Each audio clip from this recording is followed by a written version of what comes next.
quite intricate language structures and loved to play street cricket, although most of the time it happened at the beach. But our final favorite was definitely video games.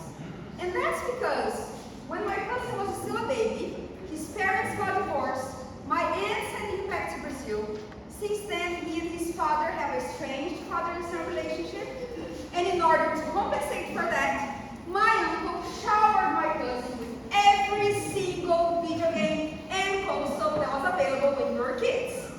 And you know, I took advantage over that. By the way, Nintendo 64 is my absolutely favorite, the best console and controller to ever exist.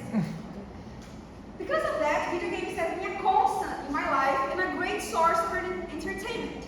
But during the COVID-19 pandemic, they became more than that. They became a source of income. They helped me build some of my most substantial friendships, and they even brought me to the love of my life.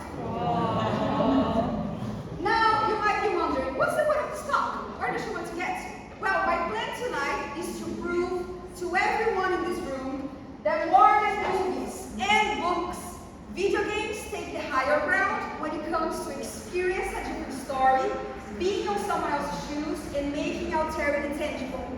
And that's just not my words, you know? TedTalk in 2015 said that identity transformation is an essential component of games. Not just because it is a source of narrative pleasure, but because it takes advantage of the unique participatory properties of games to create opportunities for empathy and shared social understanding. It is one thing to read about the struggles of someone, but it's quite another thing to experience those struggles firsthand. And I'll do that by sharing my experience from last year playing the game Dandara, Trials of Fear, a game that made me, a white person, as you can see, have a little bit of a grasp on the social injustice faced until today by the black communities of Brazil due to the remains of colonialism and slavery. But before we move on, I need to remind all of you, or at least teach you, about who the real Dandara was. In the 1600s, Dandara, alongside with her husband, Zumbi dos Palmares, fought on the front lines of what we call now as Brazil against slavery.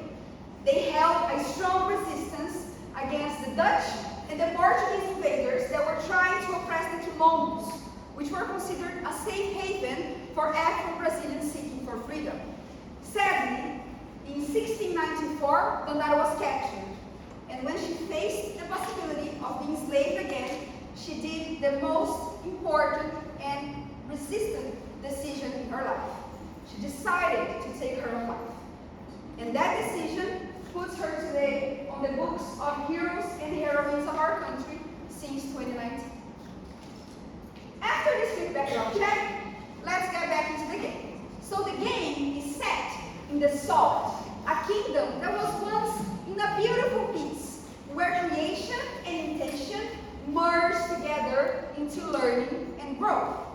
But, like cancer, a golden idea grew, and the citizens, once free spirits, now stand oppressed and isolated.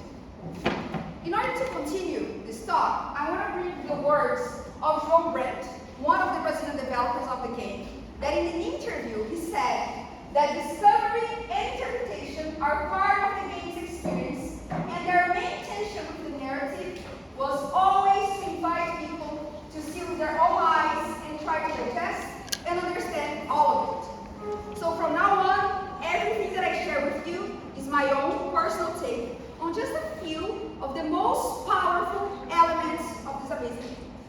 First of all, this is the hardest game I've ever played in my whole life. It took me way over 60 hours to finish this, and I'm pretty sure this was done on purpose. When you open the game's menu, you are confronted with the option of turning on the cheat mode. And if you do so, you're going to be unlocking the unlimited energy and the ability to revive in the same room. But if you do that, you're going to be breaking with the game's intended experience. And that's because the difficulty of this game is a core element of the narrative. Here I draw a line with the hardships that Dandara once faced. She had to fight, and she fought, and she resisted until the end of her life, and she never took the easy route. So here, yes, we have the possibility of making this easier. easier, but developers want us to know that this is not exactly what they planned with the experience of this game. Second, there's the fact that this is a platformer. Like Super Mario and Sonic games, which I imagine most of you know, platformers are 2D games where you walk or you run on a 2D line and you avoid the enemies. But in Dandara, it's quite different. In Dandara, you neither walk nor run. Here, you jump and you fly, leaping from wall to wall so swiftly, giving you a sense of speed and agility in order to survive in this chaotic new world. And you know, Dandara's moves remind me a lot of capoeira. For those of you who don't know, in capoeira we have the movement of ginga, which is the zigzag movement that once in the past threw off the aim of the enemies that were trying to shoot the Afro-Brazilians enslaved that were seeking for freedom. Then we have the fact that this is also considered a shoot-'em-up game. Shoot-'em-up games are like Space Invaders, I believe being the most famous one out there. Games in which you just shoot your enemies indiscriminately, no matter what, just press a button and that's it. But in Dandara there's a catch. In Dandara you can never instantly counterattack. You always have to charge your power before doing so, at least for half a second. When I realized this mechanic, it finally sank in. I finally understood that the black community of Brazil can never instantly counterattack acts of racism towards them. To exemplify that, I bring the case of Everton Gondoete da Silva, a 40-year-old black motorcycle courier that was a victim of a stabbing in Rio Grande do Sul. He was a victim of a white man. When Everton called the police came in. Their first act was to handcuff the victim, threw him on the truck, and treat the perpetrator cordially, as if the perpetrator was a victim. It's just one of the cases. For the black communities of Brazil, whenever these things happen, if they don't raise their voice with a lot of awareness behind it, society makes them fall into oblivion, and it's game over.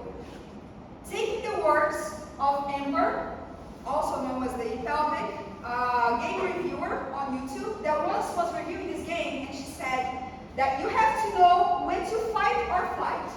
Because if you fight everything in the room, you're going to die. I wish I had more time to scrutinize all the simple details of this amazing game, the powerful references, but since we only have 10 minutes, I want to focus on the final boss. The final boss being Tormenta. And you know, Tormenta really tormented my life. It was hours and hours, Saturdays and Saturdays of streaming, having the help of my friends to beat this boss. And every time I thought I was moving forward, okay, I learned the pattern, I'm going to go again and it will be easier. No, the pattern completely shifted.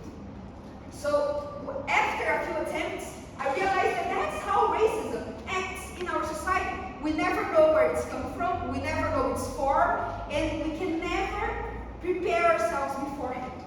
Because it's always going to be something new, something unexpected. So here, I borrow the words of Gabriel de Miranda, a famous anthropologist, that when he was reflecting on a survey done by Folha de São Paulo in 1995, over 30 years ago, he realized that the racism in Brazil is the perfect crime. Because here in Brazil, racism is always hidden, is always shifting the blame towards the victims. And in this survey done by Folha de São Paulo, we had over 80% of Brazilians acknowledging that Brazil is a racist country. Yes, but less than 10% realize and recognize their own acts of discrimination. Sadly, 30 years later, this percentage has not changed. So, the next time you are willing to experience a story, a way of living, a perspective in this planet, in this crazy society that we are now, I advise picking up a game. Because through games, we can live things we can never do in real life. Games are much more than pixels and controllers. They are a way of building a sense of community,